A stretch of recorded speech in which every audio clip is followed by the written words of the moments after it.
আপনাদেরকে ওই দিন বলছিলাম যে 5টা টপিকের উপরে ভিডিও করলে ওই ভিডিওটা ভাইরাল হওয়ার সম্ভাবনা আছে, এটা ফেসবুক নিজে বলেছে, ঠিক আছে? এর জন্য শোনেন, শুরু থেকে শেষ পর্যন্ত শোনেন। প্রথমে আপনারা দিবেন আপনাদের ভিডিও যে রেটিও আছে ওইটা আপনারা রাখবেন হইলো 9:16, ঠিক আছে? দ্বিতীয়ত আপনারা আপনাদের ভিডিওটা একটু ক্যাপশন দিবেন একটু বড় করে, দেখবেন ওইখানে একটা বাতির মতো লেখা আছে, ঠিক আছে? ওইখানে ক্লিক করলে আপনাদের ওইটা আইসা পড়বে। দ্বিতীয়ত আপনারা ক্যাপশনে একটু বড় করে দিবেন। তারপরে তৃতীয়ত আপনারা দিবেন হলো আপনাদের পোস্টটা মিনিমাম একটা গ্রুপে শেয়ার করবেন, ঠিক আছে? যখন ছাড়বেন ওই সময়ে সেম টাইমে একটা গ্রুপে পোস্ট করে দিবেন।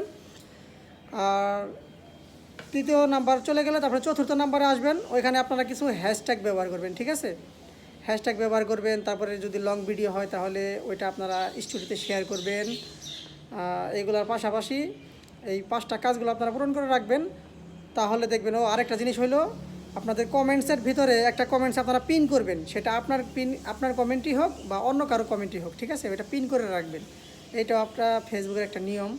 এই 5টা কাজগুলো যদি আপনারা মেনে চলতে পারেন তাহলেই কিন্তু ফেসবুকের ভিডিওটা আস্তে আস্তে আস্তে আস্তে উপরের দিকে উঠবে, ঠিক আছে? আর যদি এই 5টা না থাকে ওই 400-500 ভিউজ পর্যন্তই, এর চাইতে বেশি কখনোই হবে না। ধন্যবাদ।